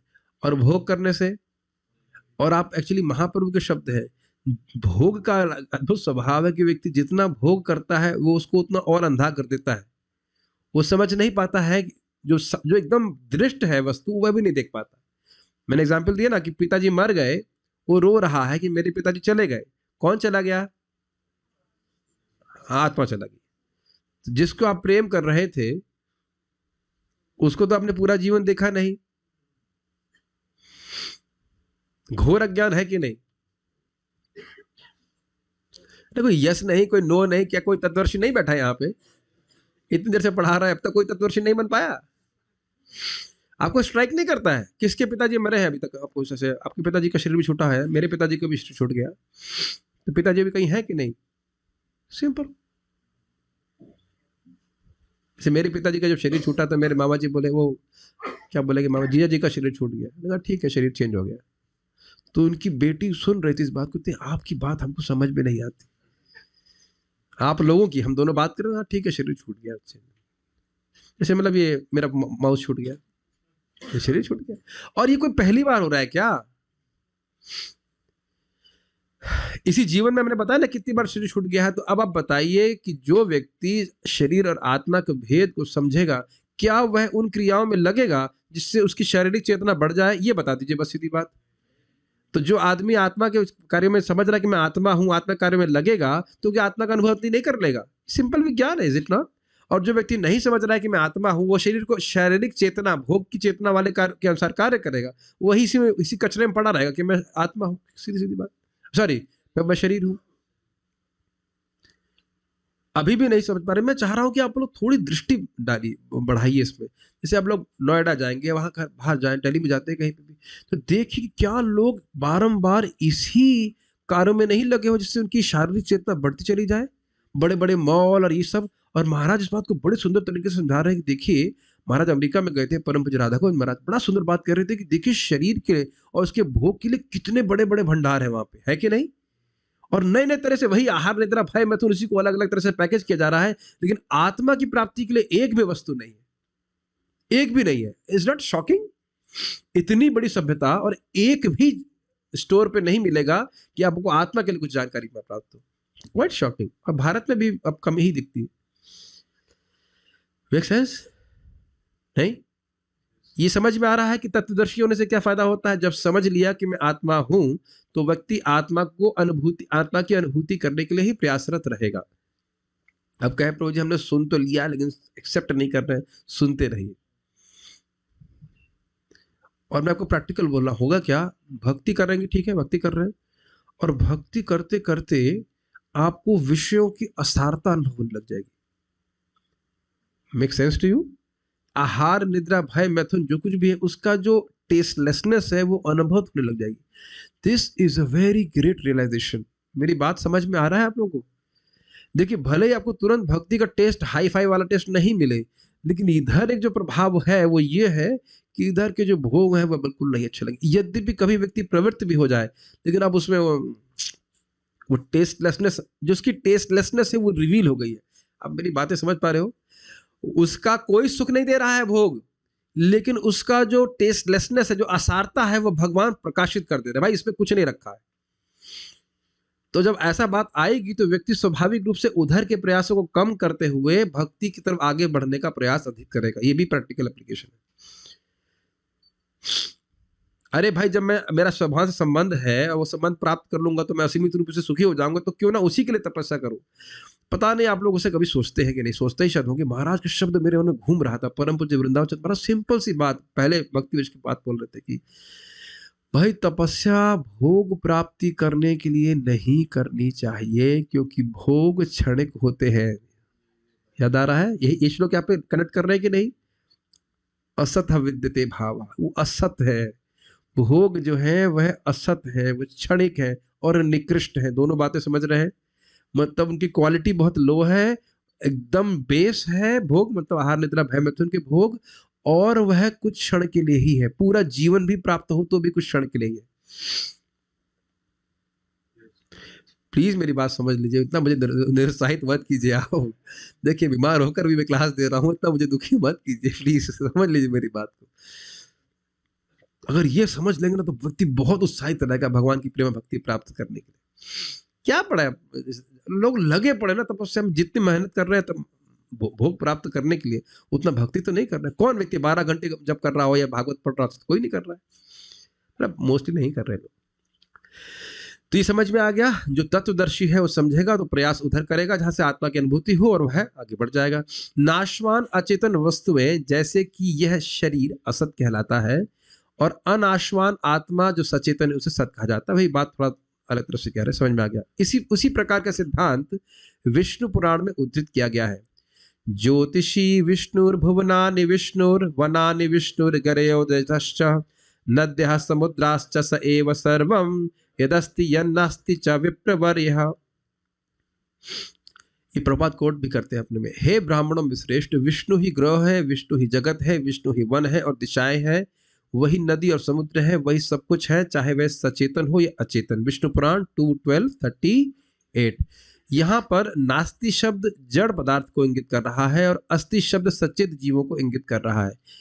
इस तथ्य को इसी पुराण के आगे वाले श्लोक में कहा गया। जरा थोड़ा समझने का प्रयास कीजिए। यहाँ पे श्लोक दिख रहा है आपको, अस्ति या नास्ति। अस्ति मतलब जो है और नास्ति मतलब जो नहीं है। तो कहने का आशय यह है कि जो भौतिक वस्तुएं हैं वह नहीं है। क्यों? क्योंकि उनका चिरस्थायित्व नहीं है। और अस्ति मतलब आत्मा है, क्योंकि उसका चिरस्थायित्व है, शाश्वत अस्तित्व है। तो कह रहे हैं कि भगवान दोनों ही है। भगवान जीव के रूप में भी है, जीव भगवान की शक्ति है, और भौतिक शक्ति के रूप में भी भगवान है। भाई आप देखो ना कि जो ज्योति मतलब नक्षत्र इत्यादि है, या जो घर है या वन है इत्यादि जो कुछ भी है, क्या इनका शाश्वत अस्तित्व है? नहीं है। लेकिन वो भी भगवान ही है, भगवान उसी रूप में है, अर्थात भगवान की शक्ति के रूप में है। और अस्ति नास्ति का अर्थ समझ में आ गया। जितनी आत्माएं हैं यहाँ पे बिखरी गई हैं, छिड़की गई हैं, उस प्रकार से वह भी भगवान है, इन द सेंस कि भगवान की शक्ति है, तटस्थ शक्ति है। तो यहाँ पे इस श्लोक को इसलिए कोट किया जा रहा है कि अस्ति मतलब आत्मा और नास्ति मतलब भौतिक वस्तु। असत सत, उसी को तो समझाने का प्रयास कर रहे हैं। अस्ति मतलब आत्मा, नास्ति मतलब भौतिक वस्तुएं। हाँ जी, ठीक है। वस्तुतः अस्ति किम कुत्रचिद आदि मध्य पर्यंत हीन सततैक रूपम। क्या कोई ऐसी वस्तु है कहीं पर जिसका न आदि हो, न मध्य हो, न अंत हो, और जो सदा एक रूप में रहती हो? विष्णु पुराण। तो यह देखिए, जो हम समझ रहे हैं इसको यहाँ पे 2:12-41 में, यहाँ पे जो अस्थि शब्द है वह आत्मा के लिए है। बात भगवान के भी घटित होगी कि अस्थि यहाँ पे आत्मा के लिए कहेंगे। आत्मा का आदि मध्य पर्यंत नहीं, इसका मतलब टाइम की दृष्टि से, स्पेस की दृष्टि से नहीं। आत्मा टाइम की दृष्टि से देखेंगे तो ना तो उसे कोई शुरुआत है, हमारी कोई शुरुआत है। ऐसा तो नहीं कि हम अब हो रहे हैं, पर शुरुआत होगी और तो उसका अंत होगा।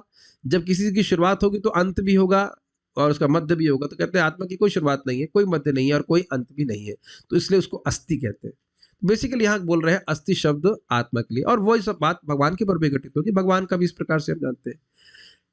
इसलिए नास्ति अर्थात जड़ पदार्थ और अस्थि अर्थात सचेतन जीव, जैसा कि विष्णु पुराण के श्लोक से पुष्ट होता है। ये समझ में आ रहा है? तो ये बात सब क्यों कोट कर रहे हैं? ना सतो विद्यते भाव वाली बात बोल रहे हैं कि असत जो भौतिक पदार्थ है उसका कोई सत्ता नहीं है, एग्जिस्ट नहीं करता, और जो सत है, शाश्वत है, उसका कभी नाश नहीं होता। वैसे एक सिद्धांत यह भी है कि जो पहले नहीं था और आगे नहीं रहेगा वो अभी भी नहीं है। That's quite amazing। पहले हमारी 60,000 रुपए की सैलरी थी। हंस रहे हो? हाँ या ना, कुछ तो बोली। नहीं, पहले नहीं थी, और आगे के लेट्स से 70 ईयर्स के बाद रहेगी, नहीं रहेगी, तो अभी भी नहीं है, सारा पैसा दे दो उधर। घबराओ मत, घबराओ मत, ऐसी बातें हम खाली मजा विनोद के लिए बोलते, तो ऐसा मत बोला करिए, हमारा हृदय बहुत कमजोर है। अच्छा, इस जन्म के पिताजी थे पहले, भाई जो भी आप मान लो 100 साल पहले इस जन्म के पिताजी थे, 100 साल के बाद इस जन्म में जो यश प्राप्त है वो 100 साल पहले था, 100 साल के बाद इस जन्म में जिससे शादी करना चाहते हो 100 साल पहले था, 100 साल के बाद। प्रभु जी बहुत वैराग्य कर रहे हो आप, क्या बात कर रहे हो आप, क्या हम तो सोच रहे थे कि जगत, हम तो सोच रहे थे जगत रोमांटिक मूवी है, जन्म जन्म का साथ है, जो जरूरी नहीं, और आप क्या बात कर रहे हैं, इतना दुख दे रहे हैं, हमारी रोमांटिक मूवी को हॉरर मूवी बना रहे हैं। लेकिन ये सत्य बात, बहुत अच्छा, हिरण्यकशिपु कहते हैं जैसे होटल में लोग साथ में आते खाते पीते चले जाते, ऐसी स्थिति है, but doesn't mean that we become heartless, ये नहीं बात है, लेकिन अपने कर्तव्य करने चाहिए। ठीक है, अस्थि मतलब आत्मा। कुछ लोग ऐसा कहते हैं कि अब ये देखो बात समझ में बिल्कुल नहीं आएगी, फिर मेरा कर्तव्य है बताना, और उसका उद्देश्य ये है कि श्लोक की व्याख्या अगर गलत तरह से की जाए तो कुछ समझ में नहीं आता है। यहाँ श्लोक की व्याख्या किस लिए की जा रही है? शरीर और आत्मा के भेद को बताने के लिए। अब कुछ लोग अलग ही व्याख्या कर देते हैं। कुछ लोग ऐसा कहते हैं कि इस श्लोक में भगवान सत्कार्यवाद को स्थापित कर रहे हैं, जो सांख्य दार्शनिकों का सिद्धांत है, जिसके अनुसार कारण कार्य में निहित होता है। घबराइए मत, हम पढ़ेंगे फिर समझाएंगे। परंतु यह उद्देश्य नहीं है, क्योंकि श्लोक का उद्देश्य केवल आत्मा और शरीर के वास्तविक स्वभाव को ही स्थापित करना है उस व्यक्ति के लिए जो आत्मा और शरीर के संबंध में मोहित होता है। ये सत्कार्यवाद क्या होता है? सत्कार्यवाद के अनुसार कार्य कारण में निहित होता है, क्योंकि कोई वस्तु यदि सत्य यानी कार्य है तो वह ऐसी वस्तु से प्रकट नहीं हो सकती जिसका अस्तित्व न हो।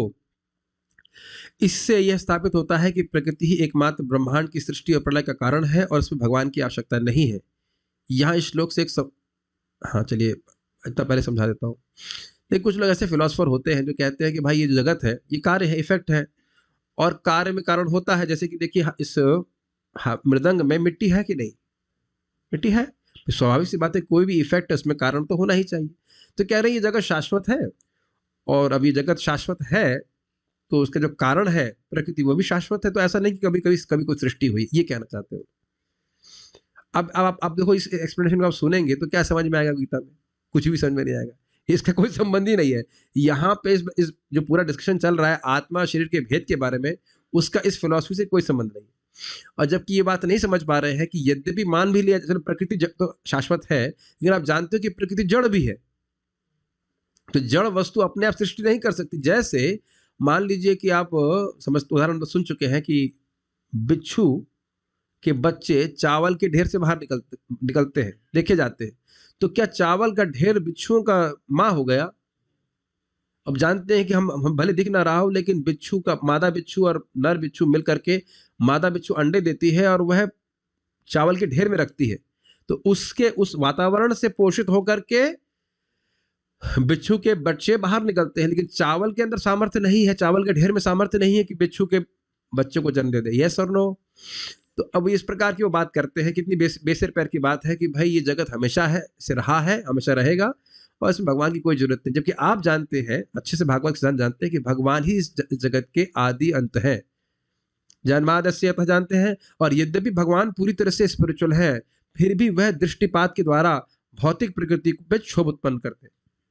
तो वो बात मतलब इस बात को काट दिया जा रहा है। सत्कार्यवाद कुछ फालतू बात है, कोई बात का मतलब नहीं है, लेकिन इस प्रकार का इंटरप्रिटेशन करते हैं, इसका कोई मतलब नहीं है। तो बस इतना समझ लीजिए कि इससे कोई प्रयोजन नहीं है। मेन बात इस श्लोक से समझाई जा रही है कि आत्मा और शरीर के अंतर को समझना चाहिए। एक बात आप समझ रहे हैं कि अगर अटपटी व्याख्या की जाएगी गीता की तो कुछ समझ में नहीं आता।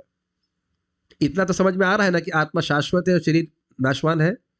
अब इस सत्कार्यवाद समझ में नहीं आ रहा ना, समझने की जरूरत भी नहीं, छोड़ दीजिए, आगे पढ़ लीजिए।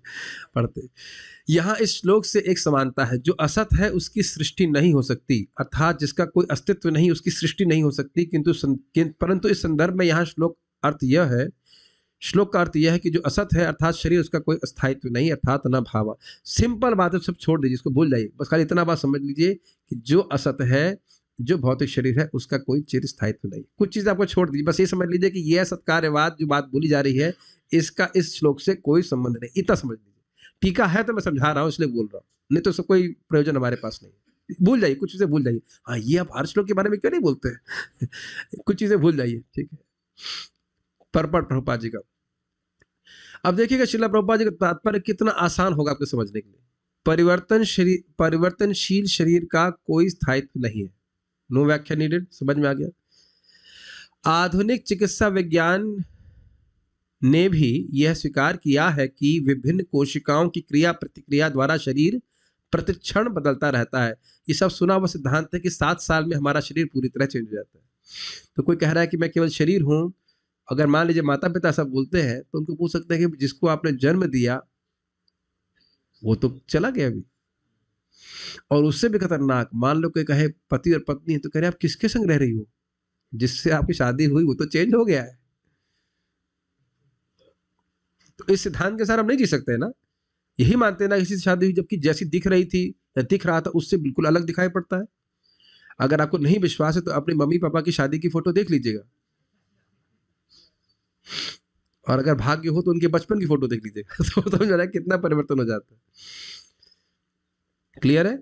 इसका प्रैक्टिकल फायदा हमने क्या बताया था आपको कि यदि 7 साल 12 साल तक आप केवल प्रसाद खाते हो तो आपका शरीर आध्यात्मिक होता जाता है, भक्ति करना आसान हो जाता है। और आपको लगेगा ये भक्ति करना आसान क्यों हो गया है, इट इज वेरी मिस्टिकल।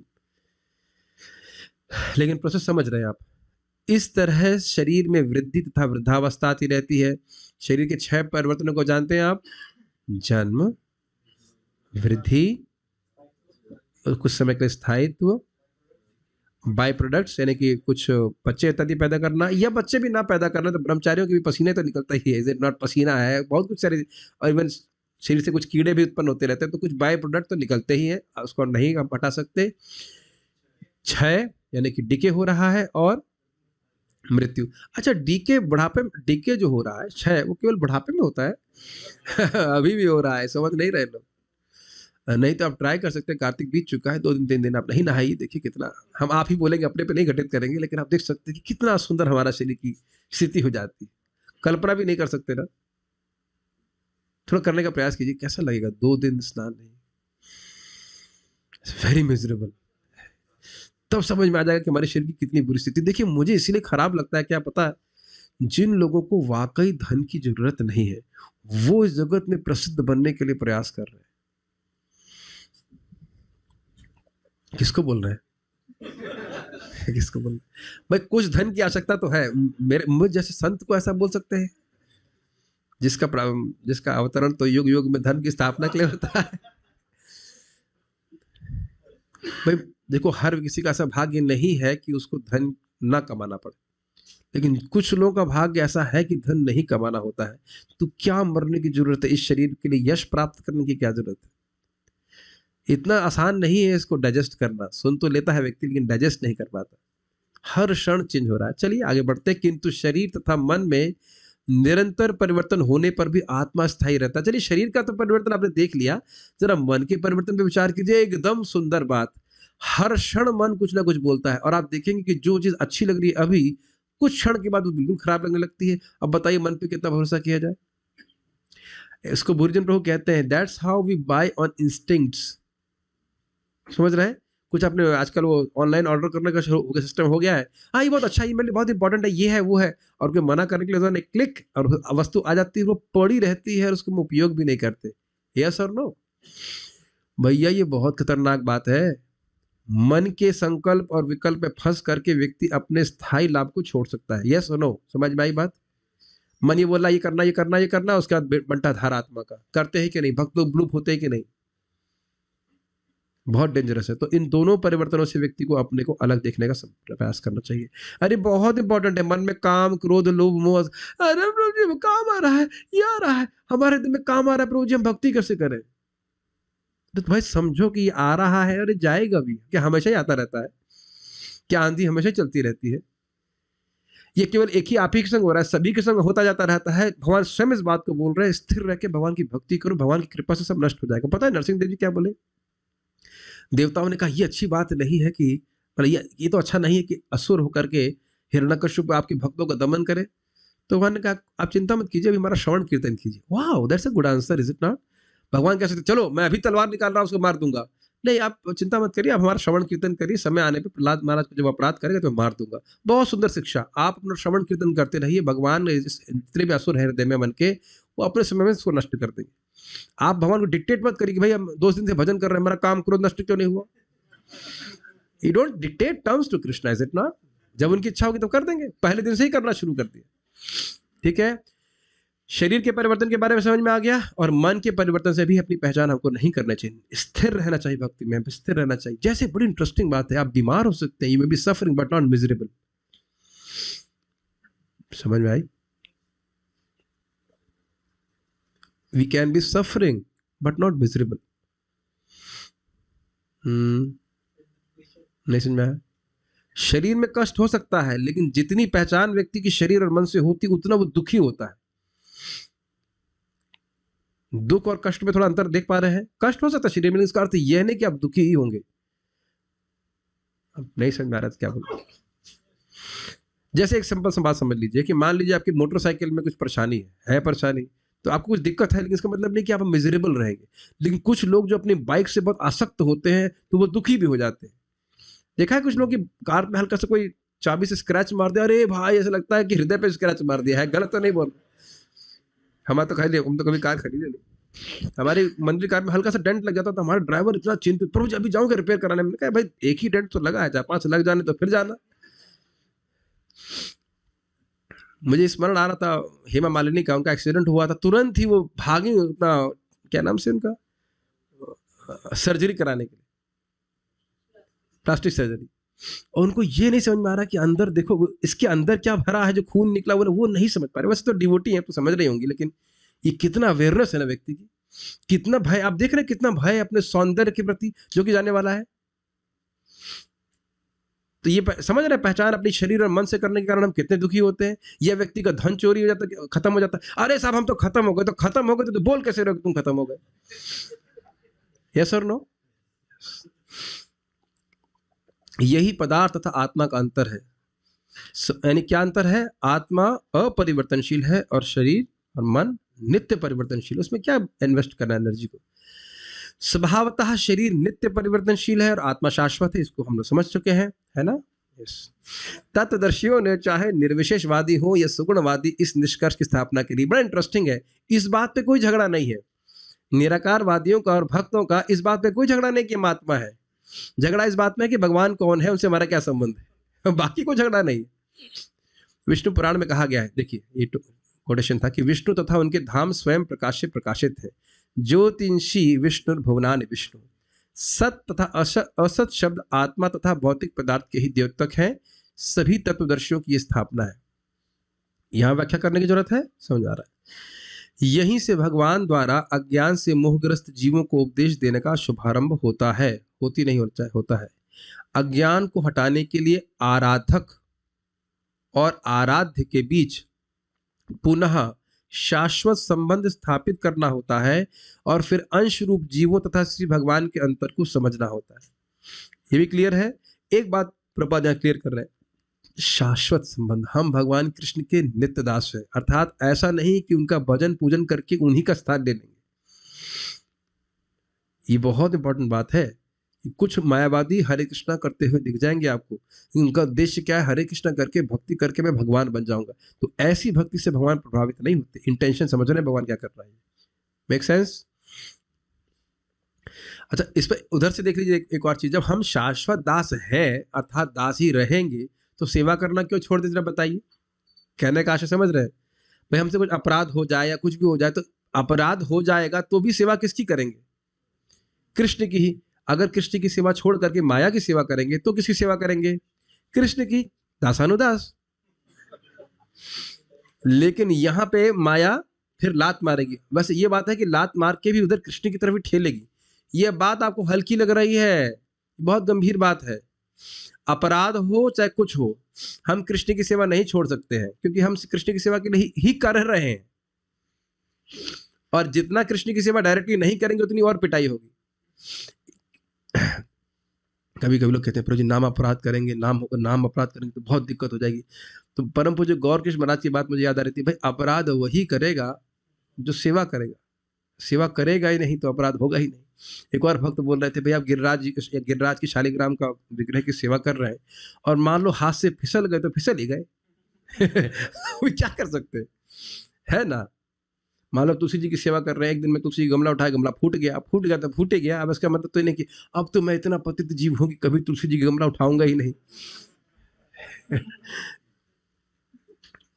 मैं एक चीज सीक्रेट बताना चाह रहा हूं। देखिए, नाम अपराध भी मान लो कोई कर रहा है, लेकिन नाम उसकी बुद्धि को शुद्ध करेगा।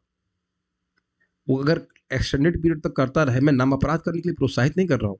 सेवा करते रहने से व्यक्ति के वो अपनी शक्ति से उसको शुद्ध करेंगे, उसको सद्बुद्धि आ जाएगी, उसको प्रेरित भी करेगा। एक दिन हो सकता है, एक जन्म में ना करेंगे, एक दिन भगवान प्रेरित करेंगे, तुम भक्तों के संग में जाओ, ठीक से भक्ति करो, ऐसे करके ये व्यवस्था भगवान करते हैं।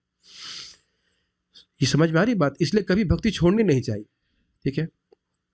और यहाँ पे आप समझ रहे हैं कि अंश रूप जीवों तथा श्री भगवान के अंतर को समझना पड़ता है कि जीव का क्या स्वरूप है, भगवान के क्या स्वरूप है, उसको समझकर उसके अनुसार सेवा करें।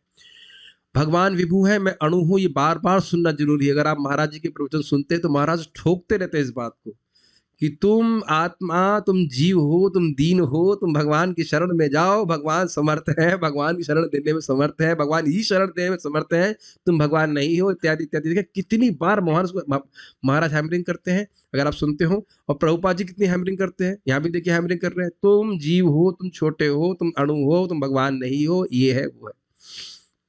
और ये मायावादी लोग उल्टी हैमरिंग करते हैं, तुम ही से जगत चल रहा है, तुमसे ही सूर्य उग रहा है, हवा तुमसे चल रही है। आप लोगों को मजाक नहीं, मैंने साक्षात पढ़ा है। और एक व्यक्ति मेरा तो भक्त है, मित्र, बोले कि ये किताब पढ़ना, मेरे कर्मी नाम लेकर के, इसको सुन के बड़ा कॉन्फिडेंस आता है। मैंने पढ़ा, उसमें लिखा हुआ था, समझिए कि तुम ही से सूर्य चल रहा है, तुमसे ही आत्मा चंद्रमा उग रहा है। मी हमने कहा अगर ऐसा है, हम लोग साउथ इंडिया में थे, तो हमने कहा वो जो मेस का जो वेंडर है वो हमको 2 चपाती एक्स्ट्रा क्यों नहीं दे रहा है?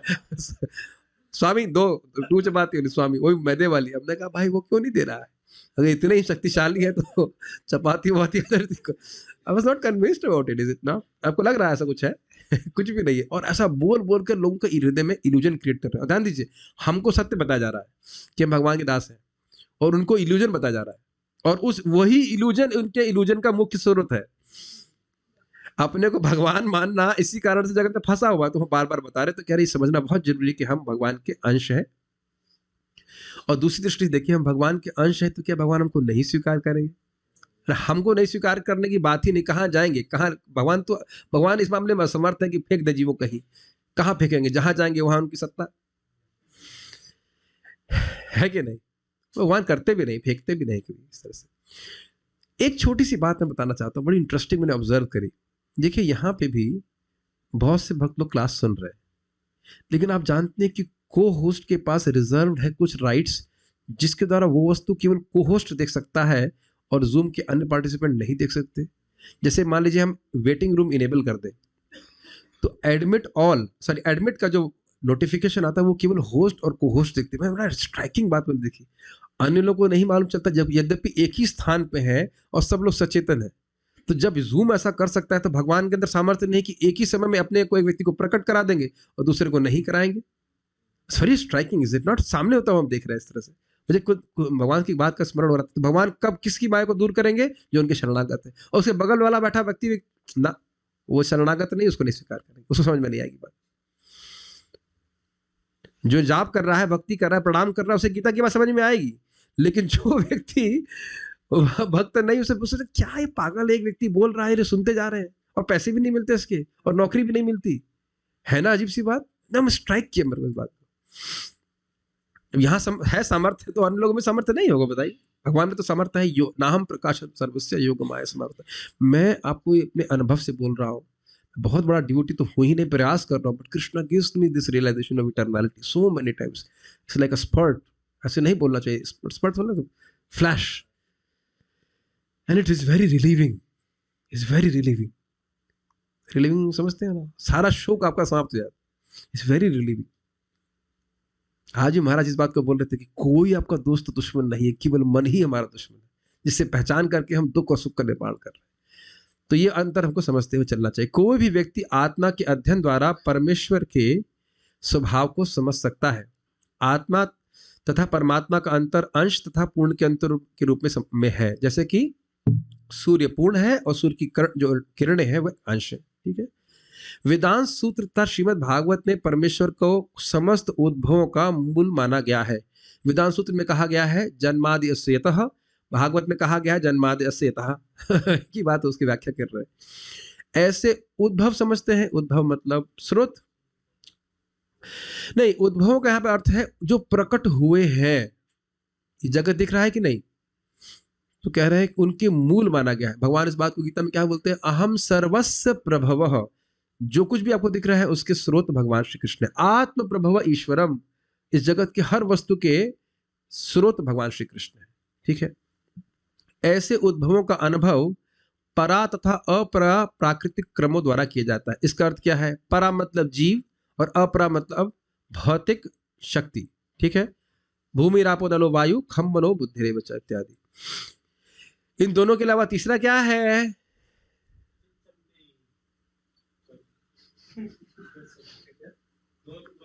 हाँ बहुत सुंदर। इन दो ही वस्तु है, भगवान तो अलग हो गए, भगवान तो शक्तिमान हो गए, पराशक्ति और अपराशक्ति, बस यही समझते हैं। अपराशक्ति, अपरा मीन्स निकृष्ट, निर्जीव, अचेतन शक्ति, भौतिक शक्ति जिसका भोग जीव कर रहा है, क्योंकि पराशक्ति। जीव का संबंध परा प्रकृति से है, जैसा कि 7वें अध्याय से स्पष्ट होगा। यद्यपि शक्ति तथा शक्तिमान में कोई अंतर नहीं है, किंतु शक्तिमान को परम माना जाता है और शक्ति या प्रकृति को गौण। जैसे अग्नि यानी ज्वाला और उसकी ऊष्मा, तो ज्वाला क्या है और ऊष्मा क्या है आप अनुभव कर रहे हो कि नहीं। अलग कहां से ज्वाला, कहां से ऊष्मा शुरू होती है, ज्वाला से। अलग कर सकते हैं कहां से शुरू, कहां से शुरू मतलब कौन सी बाउंड्री से ज्वाला अग्नि ऊष्मा शुरू होती है, ज्वाला से। देख रहे कितना इंटरेस्टिंग है ना, थोड़ा विचार कीजिए। अग्नि और उसकी हीट, ताप, ताप और अग्नि अलग है कि नहीं। प्रभु जी हम लोग थक गए हैं, हम लोग 45 मिनट के बाद यस और नो बोलने की शक्ति भी नहीं रहती। नहीं समझ में आ रहा है, खाना नहीं बनाते माता जी लोग, अग्नि कभी नहीं देखी, दीपदान कर रहे थे ना, तो दीप की लौ देख रहे हैं कि नहीं, और उसकी हीट देख रहे हैं कि नहीं। अरे हीट और अग्नि को अलग कहाँ करेंगे आप, लेकिन हीट मतलब उसकी ताप है और अग्नि अलग है कि नहीं। तो हीट अग्नि की शक्ति है कि नहीं, ये चैतन्य चरितामृत में बड़ा सुंदर उदाहरण दिया गया। तो ऐसे शक्तिमान और शक्ति को आप अलग नहीं कर सकते, सूर्य और सूर्य की किरण को अलग नहीं कर सकते, लेकिन फिर भी सूर्य की किरण सूर्य नहीं है। ठीक है। अतः सारे जीव उसी तरह परमेश्वर के सदैव अधीन रहते हैं जिस तरह सेवक स्वामी के या शिष्य गुरु के अधीन रहता है। अज्ञान अवस्था में ऐसे स्पष्ट ज्ञान को समझ पाना असंभव है। अतः ऐसे अज्ञान को दूर करने के लिए सदा सर्वदा के लिए जीवों को प्रवृत्त करने हेतु भगवान भगवत गीता का उपदेश देते हैं। ठीक है। व्यक्ति अगर अपने से कभी नहीं समझ पाएगा कि वह भगवान का नित्यदास है, इसलिए भगवान बता रहे हैं और हमको भी बताना पड़ेगा, तब लोग समझेंगे और फिर उसके अनुरूप कार्य करेंगे। ठीक है। कोई प्रश्न है किसी भक्त का, प्रश्न करने लायक शक्ति आपने छोड़ी ही नहीं प्रभु जी। एक प्रश्न है, माइक दीजिए। ये सिंकारा पी क्या है, लगता है इतनी लंबी क्लास के बाद भी आप प्रश्न कर पा रहे हो। Okay, yes. हरे कृष्ण प्रभु जी। प्रभु जी बहुत बेसिक सा क्वेश्चन है प्रभु। जैसे जैसे हम जब बीमार होते हैं तो ज़्यादातर हमें क्या लगता है कि हमें या तो खांसी हुई है, जुकाम हुआ है, या सर दर्द हुआ है, या बुखार हुआ है। ये चीज़ लेके हम डॉक्टर के पास जाते हैं, तो हम तो बोलेंगे कि हमें बुखार हुआ है। डॉक्टर को पता है एग्जैक्टली कि बुखार का क्या कारण है और उस बुखार को क्या मेडिकली क्या नाम देते हैं। तो हमारे आज वाले कंटेक्स्ट के अंदर मतलब मेडिकल के टर्म्स में डॉक्टर जो है वो तत्वदर्शी है, क्योंकि उसको पता है कि एग्जैक्टली क्या है, कौन सी चीज़ कहाँ पे फिट होती है। तो प्रभु अगर डॉक्टर हमें जब बीमारी की दवाई दे देता है, तो हमें ये समझना जरूरी नहीं है कि हमारे बुखार का मेडिकल की टर्म्स में क्या नाम दिया जाता है, और वो हम लोग डिटेल में नहीं जाते हैं। तो अब मेरा प्रश्न ये है कि तत्वदर्शी को समझना हमारे लिए कैसे लाभकारी है। अगर मैं समझूं कि आपके प्रश्न का उत्तर है कि इतना कुछ एनालिसिस करने की क्या जरूरत है। डायरेक्टली भक्ति करके हमें पता है कि डॉक्टर की जो सॉल्यूशन को सुनना ये भक्ति नहीं है। डायरेक्टली भक्ति कह रहे हैं और आप कह रहे हैं कि भगवत गीता को समझना भक्ति नहीं है।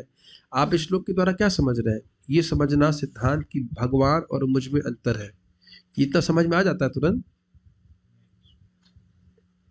करोड़ों बार सुनने के बाद भी समझ नहीं आता। हमेशा हम लोग भगवान से क्या कहते हैं, कंपटीशन करने की भावना रहती है, मैं भी इस जगत में कुछ बन के दिखाऊं। ये समझ में आ गया हम लोगों को कि हम भगवान के नम्र दासों के दास हैं।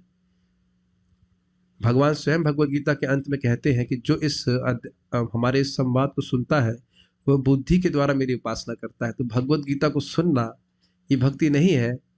पहले आप इस प्रश्न का उत्तर दीजिए, यस और नो। हाँ प्रभु, भक्ति तो है। मेरे सामने डाउटफुल हो रहा है। हाँ प्रभु जी, भक्ति तो है।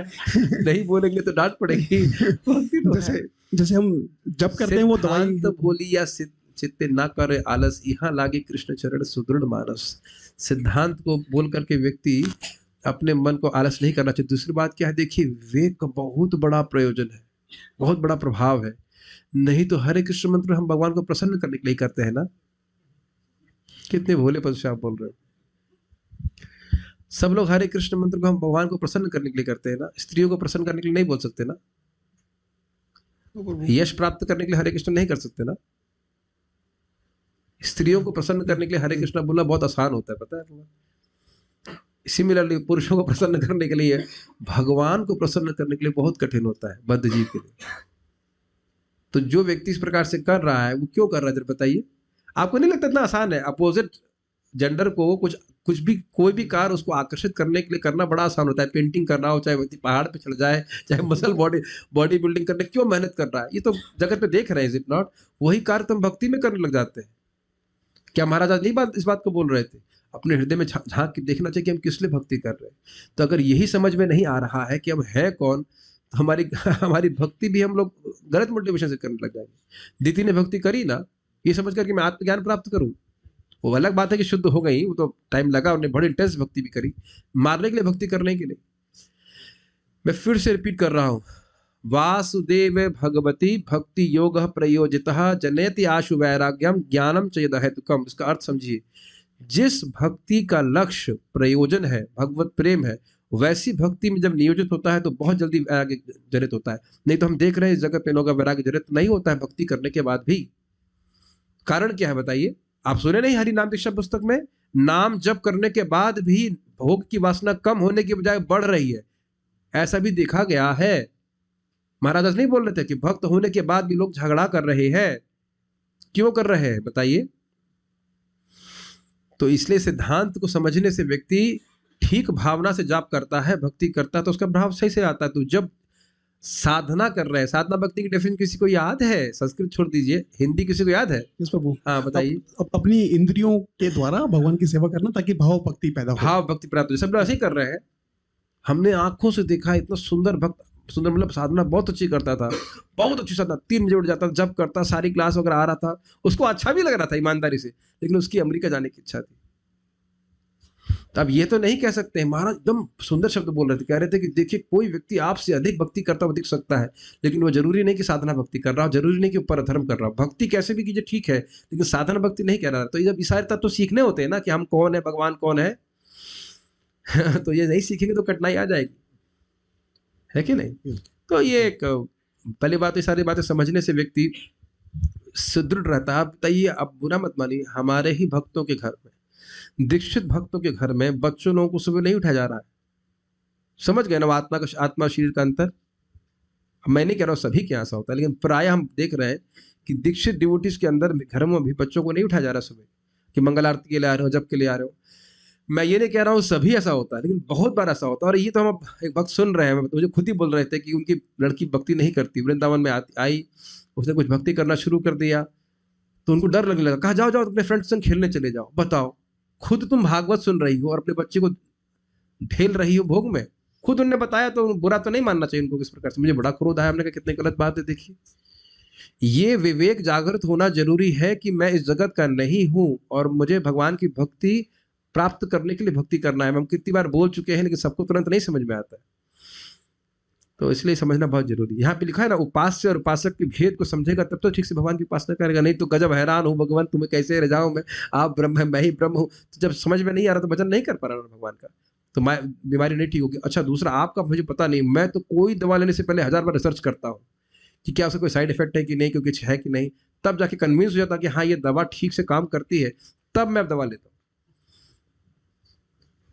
तो इसलिए, और इस बात को आप 7वें अध्याय में पढ़ेंगे, वहां भगवान स्पष्ट बोलते हैं कि 4 प्रकार के लोग मेरे पास आते हैं। उदारः सर्व एवैते ज्ञानी त्वात्मेव मे मतम्।